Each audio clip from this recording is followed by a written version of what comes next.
নমস্কার, Bandita and mother's ব্লগে সকলকে স্বাগত জানাই। এই যে চা নিয়ে বসে পড়লাম মা আর আমি। ওদিকে সেই আমার সোয়েটারটা জামাই কালকে একজন সেই ফুটপাত দিয়ে যাচ্ছি, আর ওই দোকানে সব ছেলেগুলো থাকে, চা নিয়ে যাচ্ছিল কাপে করে, আর আমার গায়ে সব ফেলে দিয়েছে। একটা বউ ধাক্কা মেরেছে, আর সেই চাটাও সামলাতে না পেরে আমার ছোট কাপ তো আমার গায়ে পুরো চাটাই প্রায় পড়ে গেছে। সেই সোয়েটারগুলো মা ভিজিয়ে দিয়েছিল, আমি কাচলাম। আমার আর কাচার শক্তি নেই। না, মা তো কাল ঘর টর মুছেছে, হাতে ব্যথা হয়েছে, কাচবে কি করে? সংক্রান্তি না, আমার ঘর দেওয়ান পরিষ্কার করতে হবে না আমাদের এইগুলো তো তারপর দেখি হাঁটতেই পারছে না। চৈত সংক্রান্তি, ভাদ্র মাসের সংক্রান্তি, পৌষ সংক্রান্তি, এগুলো ঘর দালান পরিষ্কার করতে হয় আমাদের। চলো চা খেয়ে নি। সোয়েটার আর চাদরটা কেচে দিলাম, ওই জন্য মা ভিজিয়ে রেখেছিল ইজিতে, আমি কেচে দিলাম। চটচট করছে, না কাচলে হবেই না। পৌষ কালি তুলতে, এখন তার কালির ব্যাপার নেই, কাটে কুটে বা আঁচে রান্না নেই, গ্যাসে ঘর দালানের কালি তুলে দিলাম। আর হচ্ছে চাদরটাও একেবারে কেচে দিলাম। হ্যাঁ, চাদরটা অনেকদিন ধরে করছে, আমি কবে থেকে বলছি না চাদরটা ধুয়ে দেবো, চাদর না সে গায়ে দিয়ে চলে যাচ্ছে।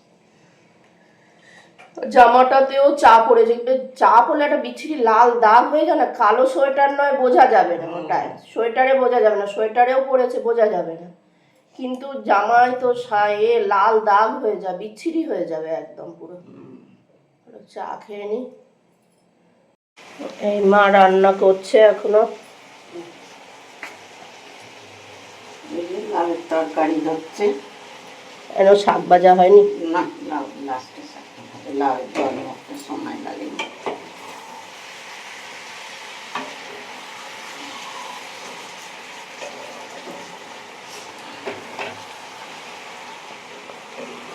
হাতটা ফোনে লাল লাল লাল লাল লাগছে,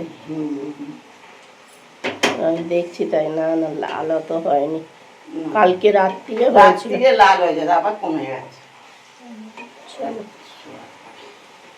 জলটা আসতে দেয়া, জল আসতে কোথায় চান করবো, তারপর আচ্ছা আবার বৃহস্পতিবার মার পুজো করতে অনেক দেরি হবে। আজকে রান্না হয়েছে ভাত, মেথি শাক ভাজা, শিম দিয়ে হয়েছে, লাউ দিয়ে মসুর ডালনা, আর হচ্ছে লাউয়ের তরকারি হয়েছে। লাউটা কচি ছিল, ভালো কালকে কেটেছি, কাটা হয়ে গেছে বলে, তাই নাহলে একটু দানা বুড়ো হয়ে যেত। হ্যাঁ হ্যাঁ, ইনসিওর গুলো না, হ্যাঁ গোলা হয়ে গেছে, প্রোটিন ইনসিওর না বাবা। ভাত বাড়ছে,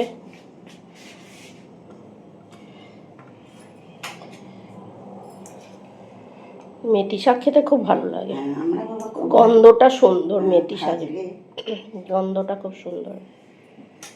খেতে বসে যাই, আর দেরি হয়ে যাবে। দেখছে ফোনের দিকে দেখছে, বদমাইছে একটা, বদমাইছে। হ্যাঁ, তখন খাইনি, তা আসছিল না, ডেকে ঠান্ডার জন্য এত হাওয়া দিচ্ছে, গরম করে দিচ্ছি, তাও যদি না খায় কোথায় যাও। ওদিক থেকে ডেকে আনলাম, সে এসে সুন্দরী দেখলো আমাকে, সুন্দরী আর বাউনি দুজনে এসছে, এই ওরা খেতে আসছে, যে মারবো না, ও খায়নি তো, ওখানে এনজিও থেকে মাংস ঝোল দিয়ে ভাত আনি, সেটা খেতে পারিস না প্লাস্টিকে করে, ঝোল মাখানো পড়ে আছে ভাতটা। সব খেতে বুকুটা দি, সব বুকুটা দি, বুকুটা দিতে দিবি না, ভকলে খাবি না, খাবি না, খাবে না, আমার চেটে পুটে খাবে দিলে সর দেখি দি, কি মশারে সর, তুই হাওয়া দিচ্ছে, ধরে সর্দি, সর মুখটা সরা, সরা না, সর, তাহলে মাথায় ঢেলে দেবো। এদিকে আয়। আজ বৃহস্পতিবার, তাই ফুল দিয়ে সাজিয়েছে, কি ভালো লাগে এই মালাগুলো। বলছে মা দুর্গাকে দেখেছিস, এই মালাগুলো খুব ভালো লাগে। এই মা সন্ধে দিতে বসলো। ও এত হাওয়া দিয়ে দিয়ে ঠান্ডা টেনে আনছে, কি বলবো, প্রচুর ঠান্ডা হচ্ছে। আর ছেলেটাকে কাল বললাম বেলপাতা, বলে দিদি এবার তো বেলপাতা ঝরে যাবে। বেলপাতা তো সব মোটা মোটা, দুটো তিনটে খুব কম। ওকে খেতে দিচ্ছে, এই সন্ধে দিচ্ছে মা।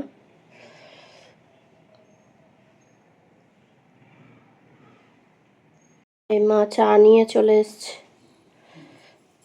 ঠান্ডায় গরম গরম চা। চায়ে গরম, চায়ে গরম চলে এসছে আমাদের। চলো চা খাবো, বিস্কুট খাবো। কি হলো, হাঁটু মুড়তে পারছো না? এত ব্যথা?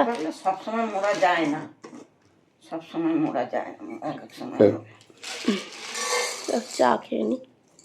এই যে তরকা বানাবো, মা বলেছিল তরকার কড়াই ভিজিয়ে রাখবে, আর রুটি করবে বলেছিল, আর রুটি করেনি। এই ডিম তরকা করব। রুটি আর ডিমের ওই খোলা একটুখানি পড়ে গেছিলো কড়ার মধ্যে, ডিম দুটো নুন দিয়ে একটু ঝুড়ি ঝুড়ি করে ভেজে নিচ্ছি। আর মা রুটি করবে বলেছিল, দেখলাম মায়ের শরীরটা খুব একটা ভালো নেই, ওই জন্য রুটি করতে ডিম ভাজা হয়ে গেছে ওদিকে, আর ওদিকে কড়াইয়ে আবার সাদা তেল দিয়ে নিলাম, আর মাকে পেঁয়াজ দিয়ে দিলাম। মা পেঁয়াজগুলো কেটে দিয়েছে।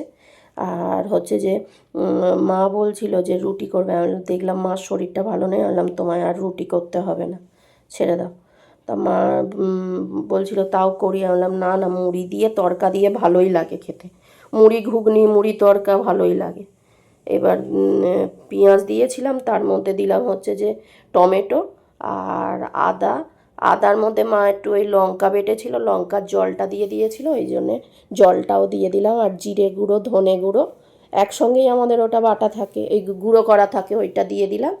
দিয়ে এবারে একটু হলুদ দিয়ে দিলাম, দিয়ে এবার কষছি ভালোভাবে।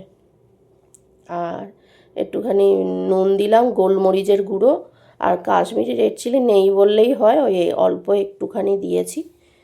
আর হচ্ছে এবার দিয়ে তরকার কড়াইটা দিয়েছে, আর এখন শীতকাল তো ঠান্ডা জল দিয়ে মা ভিজিয়েছে, তরকার কড়াইটা সেই শক্ত শক্ত মতন হয়ে রয়েছে যেন। তা ওই দিয়ে আর তরকার কড়াইটা দিয়ে ভালোভাবে কষছি, কষে নিয়ে এবার ওই দিকে আর একটা গ্যাসে জল গরম বসিয়ে দিয়েছি রান্নার মধ্যে। আর এই শীতকালের গরম জল দিলে তাড়াতাড়ি হয়েও যায়, আর হচ্ছে যে তরকারির টেস্টটাও ভালো হয়, দেখবে গরম জল দিলে হয় না, সবসময় হয়ে ওঠে না, দিলে তো খুব ভালোই হয়। আমার রেডি হয়ে গেছে তরকা আর মুড়ি। বলো রাত্রিরে মা রুটি করবে বলেছিল, আমি বললাম থাক, রুটি আর করতে হবে না, তরকাটা আমি করলাম। ওই করে তো, আমি এখন আর পারিও না, সকালবেলাটা কোনো রকম মামের খাওয়া হয়ে গেল, বাসন মেজে নিচ্ছি, বাসন বেশি নেই। আমি যখন তরকা করছিলাম তখন মা যে কটা বাসন পড়েছিল, ওই পেঁয়াজ কেটে রেখেছিল যে বাটিটা, টমেটো কেটেছিল, তারপরে আর সব যে কটা বাসন হয়েছে, ওই বিস্কুট ছিল, বিস্কুট থাকলে সেই কৌটোগুলো, আর চিঁড়ে ভাজা ছিল সেই কৌটোগুলো সব মা মেজে রাখলো, চায়ের বাসন মেজে রাখলো। আর এই কটা, ওই কড়াটা আর থালা দুটো, যে দুটোই খেয়েছি, আর বাটিটা, এই ছিল, বাসন বেশি ছিল না, মাই সব মেজে রেখে দিয়েছে। আর এদিকে দেখতে দেখতে আমার বাসনও মাজা হয়ে গেল। আর দুজনে সন্ধ্যে থেকে কী করবো, মা আবার আমার জামাগুলো সেই আমি কদিন ধরে, মাও কাচে, এখন কদিন ধরে আমি কেচেছিলাম, সেইগুলো মা সন্ধেবেলা পাট করলো আবার বসে বসে। আমি তরকা করছিলাম, দেখলাম মা পাট করে ফেলেছে। আর হচ্ছে যে কাল এমনি সকালে যে লাউ হয়েছিল, লাউয়ের তরকারি হয়েছিল, ওগুলো সব রয়েই গেছে। কালকে রান্না সেরম কিছু নেই, মানে বেশি কিছু রান্না করতে মাকে বারণ করলাম। ডগিটাকে মা বললো অল্প করে ভাত দে, তা আমি অল্প করে দিয়েছিলাম, তারপর আর একটা আসে তো, ও খেতে পায় না, অল্প করে খায় বলে আমি বললাম বেশি করেই একেবারে ভাত মেখে দিই, আর হচ্ছে যে মেখে এই দুজনকে দিতে যাব। ওই ভাবনা চিন্তা করছে, খাবি না, ওদের ডাকবো। চমকে উঠে খেয়ে দেখেছ কিরম কথা বোঝে, চমকে উঠে খেয়ে নিল। খেনে গম দুধ খাবি না? আমি তাহলে ডাকছি সুন্দরীকে আর বাউনিকে, আর ব্রাউনিকে ডাকি। ব্রাউনি আর সুন্দরী খেয়ে নেবে এসে। কি ঠান্ডা হাওয়া যা দিয়েছে আজকে। এখনো পিঠা খেয়ে নে, খেয়ে নে, খেয়ে নে সোনা, খেয়ে নে সোনা, মুখ করে খেয়ে না সোনা, মুখ করে পক পক করে খেয়ে নাও তো। আর ঠান্ডায় আমরা কাঁপছি রে। ওইখানটা শুয়েছিল। খিদে পেয়েছে। আরে তুই সূর্য যদি এখানে আসে তাহলে তো চাপাচুপি দেয়া যায় বল, না তুই সেই ও মাথায় চলে যাবি, কি হবে বল? কি হবে বল? তুই তো এদিক ওদিক দৌড়বি। উগড়ে আছে। এই যে ও খেলো না, হাফটা পড়েছিল, আমি বেশি করেই দিয়েছি। মা বলছিল অতটা ভাত দিস না, বললাম দিয়ে দিই, সুন্দরীটা আসে খাবে। খাচ্ছে, ওরও খিদে পায়, পেটটা দেখো না কি অবস্থা হয়ে রয়েছে। আর ঠান্ডার মধ্যে না একজন সেই ও মনে হয় জাল জাল বস্তাটা জড়িয়ে নিয়ে আর মুখে করে নিয়ে আর বসে আছে মাথা দিয়ে, আর দুটো তো মোটা মোটা দুটো রোদ দূরে দেওয়া। কি মশা দেখো এত ঠান্ডার মধ্যে। ঠান্ডাতে মশা গুড়গুড় করছে একবারে, খুব খুব মশা। খেয়ে নে, ভালো করে চেটে পুটে খেয়ে নে। যে বসে বসে টিভি দেখছি, ডগিটাকে খেতে দিয়ে এলাম। এখন খেতে দেওয়ার আগেই বাসনটা মেজে নিয়ে ওকে খেতে দিয়ে আসি। খেতে দিয়ে এলাম, এসে বসে বসে টিভি দেখছি। মা শুয়ে পড়েছে, মা শরীরটা ভালো নয়, পাটায় খুব ব্যথা হচ্ছে, হাতে ব্যথা হচ্ছে। যাই হোক, এই জ্বর ভাব হচ্ছে। এই ওয়েদার এত ঠান্ডা পড়ছে এবছর, ভাবা যায় না। আজকে এত হাওয়া দিয়েছে, এত হাওয়া দিয়েছে। এই এখন রাত্রিরে বাইরে বেরিয়েছি তো খুব ঠান্ডা। হ্যাঁ, আজকে খুব হাওয়া দিয়েছে। এত ঠান্ডা এবছর, সব মানুষেরই শরীরটার। আমরা তো এত ঠান্ডার জায়গা নয়, দুদিনে একদিন ভালো লাগে, একটানা এতদিন ভালো লাগে না। তা যাই হোক, ভিডিওটা তাহলে এখানেই শেষ করছি। তোমরা সবাই সুস্থ থেকো, ভালো থেকো, সাবধানে থেকো। আর ভিডিওটা যদি ভালো লেগে থাকে তাহলে লাইক করো, কমেন্ট করো, সাবস্ক্রাইব করো। দেখা হচ্ছে নতুন একটি ব্লগে।